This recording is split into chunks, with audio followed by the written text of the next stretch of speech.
मेरे प्यारे बच्चों, आज हम लोग पढ़ेंगे टाइप्स ऑफ मैट्रिसेस। आइए हम लोग चलते हैं टाइप्स ऑफ मैट्रिसेस पढ़ने।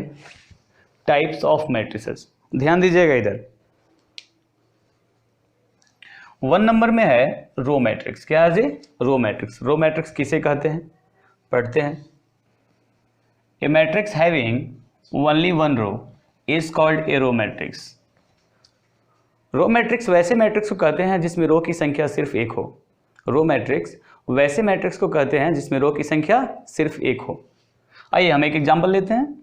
एग्जांपल ए, इसमें रो की संख्या सिर्फ एक है, कॉलम कितना है? 4 है। आइए हम 2 नंबर की बात करते हैं। 2 नंबर में है कॉलम मैट्रिक्स। 2 नंबर में क्या है? Column matrix. A matrix having only one column is called A column matrix. Column matrix वैसे मैट्रिक्स को कहते हैं जिसमें कॉलम की संख्या सिर्फ एक हो। कॉलम की संख्या सिर्फ एक होगी, उसे हम क्या बोलेंगे? कॉलम मैट्रिक्स बोलेंगे। हम एक एग्जांपल लिए हैं, ये ध्यान दीजिएगा। इसमें कॉलम की संख्या सिर्फ क्या है? एक है। ओके, चलिए ध्यान दीजिएगा। 3 नंबर की बात करते हैं। 3 नंबर में है singleton matrix. Singleton matrix, a matrix having only one element is called singleton matrix. Singleton matrix वैसे मैट्रिक्स को कहते हैं जिसमें एलिमेंट की संख्या सिर्फ एक हो। जिसमें एलिमेंट की संख्या सिर्फ एक हो, उसे क्या बोलेंगे? सिंगलटन मैट्रिक्स बोलेंगे। आइए एग्जांपल लेते हैं। ए, यहां पे देखिए एलिमेंट एक है, ऑर्डर भी 1x1 है। 4 नंबर में है जीरो और नल मैट्रिक्स। जीरो और null matrix, a matrix is said to be zero or null matrix if all elements are zero। Zero matrix या नल मैट्रिक्स वैसे मैट्रिक्स को कहते हैं जिसमें सभी एलिमेंट की संख्या क्या हो? जीरो हो। जीरो मैट्रिक्स और नल मैट्रिक्स वैसे मैट्रिक्स को कहते हैं जिसमें एलिमेंट की संख्या क्या हो? जीरो, यानी सभी एलिमेंट की संख्या जीरो होगी, उसे क्या बोलेंगे? जीरो मैट्रिक्स और नल मैट्रिक्स बोलेंगे। ठीक है, ध्यान दीजिएगा। एग्जाम्पल है यहाँ पे, देखिए जीरो, यहाँ सभी एलिमेंट जीरो है और इसमें भी सभी एलिमेंट जीरो है, इसमें भी सभी एलिमेंट जीरो है, तो इसे क्या बोलेंगे हम लोग? जीरो मैट्रिक्स और नल मैट्रिक्स दोनों बोल सकते हैं। ठीक है, लिख लीजिए इसे। आइए हम लोग 5 नंबर देखते हैं, rectangular matrix. A matrix is said to be rectangular matrix if the number of rows and the number of columns are not equal. Rectangular matrix वैसे मैट्रिक्स को बोलते हैं जिसमें रो की संख्या कॉलम की संख्या के बराबर नहीं होती है। ठीक है, आइए एग्जांपल देखते हैं। ये जो एग्जांपल है यहाँ पे, यहाँ रो की संख्या कॉलम की संख्या के बराबर नहीं है। 6 नंबर में पढ़ते हैं हम स्क्वायर मैट्रिक्स। स्क्वायर मैट्रिक्स क्या है, इसको ध्यान से देखिए। इधर देखिए, आइए। A matrix is said to be a square matrix if the number of rows and the number of columns are equal. वैसे मैट्रिक्स को स्क्वायर मैट्रिक्स बोलते हैं जिसमें रो की संख्या कॉलम की संख्या के बराबर होती है। ठीक है, उसे ही हम स्क्वायर मैट्रिक्स बोलते हैं। एग्जाम्पल यहाँ पे लिए हैं, यहाँ पे रो की संख्या कॉलम की संख्या के बराबर है। ठीक है, नोट कर लीजिए। आइए बच्चों, हम लोग देखते हैं 7 number, diagonal matrix. A square matrix is said to be a diagonal matrix if all its non diagonal elements are zero. Square matrix को डायगोनल मैट्रिक्स कहते हैं जब उसके सभी नॉन डायगोनल एलिमेंट्स क्या होंगे? जीरो होंगे। हमने एग्जांपल यहाँ पे लिया है, यहाँ पे जो नॉन डायगोनल एलिमेंट्स है, इससे इस सारा का सारा एलिमेंट जीरो है। जो डायगोनल एलिमेंट्स है वो 2, 3, 4 है। इसको हम लोग रिप्रेजेंट करते हैं डायगोनल इस तरह से। ये जो जिस लाइन में डायगोनल एलिमेंट्स है उसे हम प्रिंसिपल और लीडिंग और मेन डायगोनल कहते हैं, और इस लाइन को हम लोग सब डायगोनल और अदर डायगोनल कहते हैं। अब हम लोग 8 नंबर पढ़ेंगे, scalar matrix. Okay, a diagonal matrix is said to be a scalar matrix if its diagonal elements are equal. Diagonal matrix को स्केलर मैट्रिक्स कब बोलेंगे? जब उसके डायगोनल का एलिमेंट्स होगा वो इक्वल होगा, यानी एक समान होगा, तो हम उसे क्या बोलेंगे? स्केलर मैट्रिक्स बोलेंगे। जैसे हमने एग्जांपल लिया यहाँ पे, आप देखिए डायगोनल का एलिमेंट्स इक्वल है, ये भी एग्जांपल लिए यहाँ पे भी क्या है, डायगोनल का एलिमेंट्स इक्वल है, और ये स्क्वायर मैट्रिक्स है दोनों, ठीक है, नोट करिए यहाँ तक। आइए बच्चों, अब हम लोग 9 नंबर देखते हैं। 9 नंबर में यूनिट और आइडेंटिटी मैट्रिक्स। देखिए डेफिनेशन देखिए, a diagonal matrix is said to be an unit और identity matrix if its diagonal elements are equal to 1। Diagonal matrix को यूनिट और आइडेंटिटी मैट्रिक्स कहते हैं यदि उसका डायगोनल एलिमेंट्स क्या हो, इक्वल टू 1 हो, यानी 1 के बराबर हो।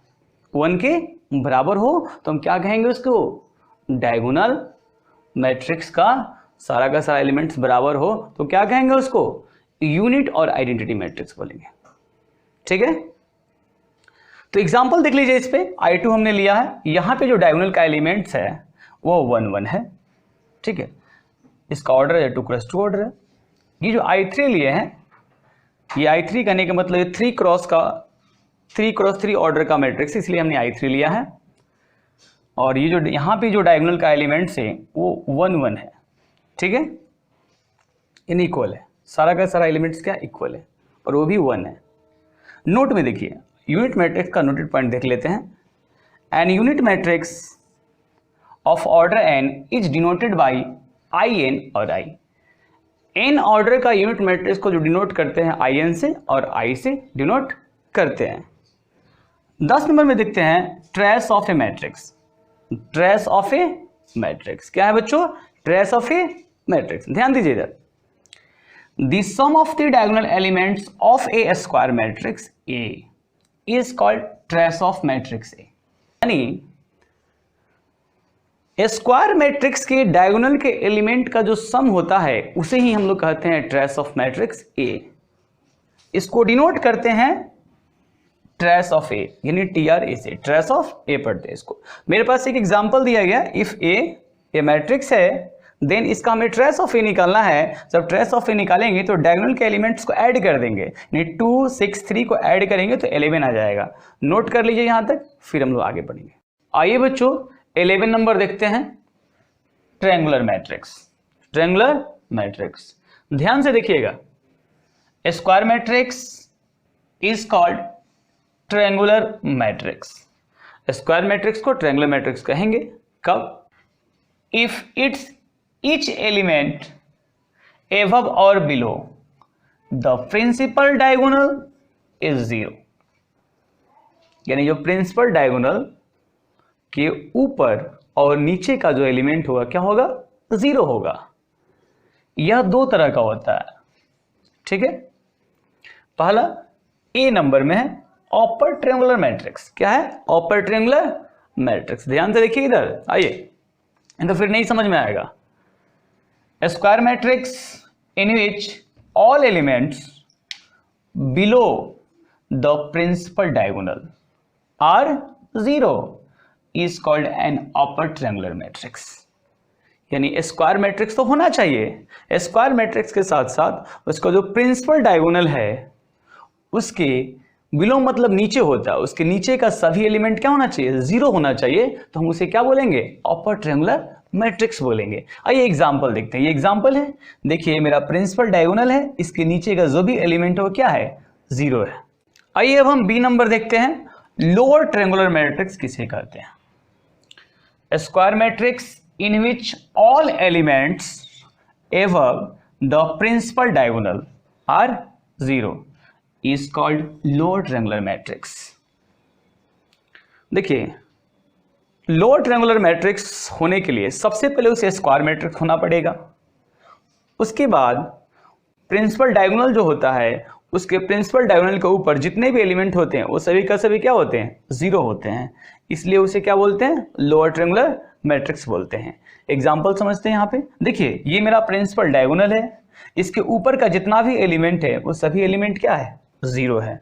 नोट का पॉइंट है minimum number of 0, minimum number of 0, यानी 0 की मिनिमम संख्या अगर याद करना होगा इन ए ट्रायंगुलर मैट्रिक्स में इज गिवन बाय, तो हमें फॉर्मूला लगाना है n into n - 1/2 where n is order of matrix. n क्या है, ऑर्डर ऑफ मैट्रिक्स है।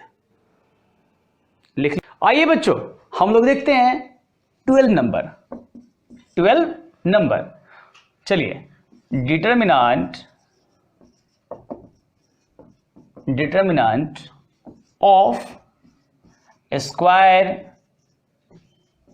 मैट्रिक्स, ध्यान दीजिएगा इधर। स्क्वायर मैट्रिक्स का डिटर्मिनेंट हमें ज्ञात करना है। आपको मालूम है स्क्वायर मैट्रिक्स क्या होता है, आपको पढ़ाया गया है पहले। नंबर ऑफ रो और नंबर ऑफ कॉलम बराबर होता है स्क्वायर मैट्रिक्स में। आइए लेट एक मैट्रिक्स लेते हैं A I J N cross N. Okay, number of row और नंबर ऑफ कॉलम इक्वल है, इसलिए हमने एन क्रॉस एन लिया है क्योंकि स्क्वायर मैट्रिक्स की बात कर रहे हैं। Then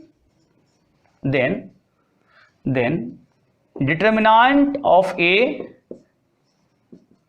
I J N cross N. इसको हम लोग पढ़ते हैं, रीड ऐसे करते, एरो ऊपर देते नीचे नहीं। डिटर्मिनेंट ऑफ ए, क्या पढ़ेंगे? Determinant of A. मोड ए बच्चों कभी नहीं पढ़ेंगे। मोड ए अक्सर बच्चा जो होता है ना उसको मोड ए पढ़ता है, मॉडुलस ए पढ़ेगा, मोड ए पढ़ेगा, लेकिन नहीं पढ़ना है। हमें क्या पढ़ना है जी? डिटर्मिनेंट ऑफ ए पढ़ना है। क्या पढ़ना है? डिटर्मिनेंट ऑफ ए पढ़ना है, क्योंकि हम डिटर्मिनेंट निकाल रहे हैं। ठीक है, आइए बच्चों एग्जाम्पल देख लेते हैं तो और ज्यादा समझ में आएगा। इफ ए इक्वल टू दिया हुआ है 1 2 3 8, हमने यहां लिया 2 क्रॉस 2 ऑर्डर का मैट्रिक्स। देन हमें इसे सॉल्व करना है। डिटर्मिनेंट ऑफ ए हमने इस फॉर्म में लिखा 1 2 3 8। अब इसे हमको मल्टीप्लाई करना है। मल्टीप्लाई कैसे करते हैं? ट्रिक समझ लीजिए। ऊपर से नीचे गुना करते हैं, फिर नीचे से ऊपर गुना करते हैं। आइए 1 से 8 में मल्टीप्लाई करेंगे तो कितना आएगा? 8 आएगा। और 3 से 2 में मल्टीप्लाई करेंगे कितना आएगा? 6 आएगा। जब सब्ट्रैक्ट करेंगे तो कितना आ जाएगा जी? 2 आएगा। सब्ट्रैक्ट करने पे कितना आएगा? आइए बच्चों देखते हैं रिमार्क में एक नंबर पॉइंट देखते हैं। a इंटू बी का डिटर्मिनेंट, a का डिटर्मिनेंट इंटू बी का डिटर्मिनेंट। 2 नंबर में देखते हैं k इंटू ए का डिटर्मिनेंट,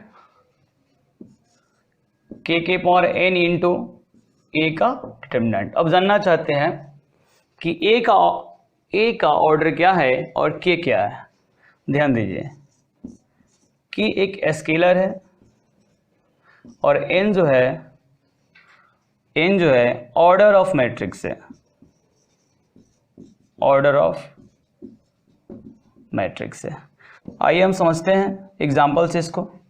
एक मैट्रिक्स है जो 3 क्रॉस 3 ऑर्डर का मैट्रिक्स है और ये भी कुछ दिया गया है कि डिटर्मिनेंट ए का जो वैल्यू है 3 है। कितना है? 3 है। हमें फाइंड करना है 2a का वैल्यू, 2a के डिटर्मिनेंट का वैल्यू हमें फाइंड करना है। ठीक है, कैसे फाइंड करिएगा इसको देखिए थोड़ा।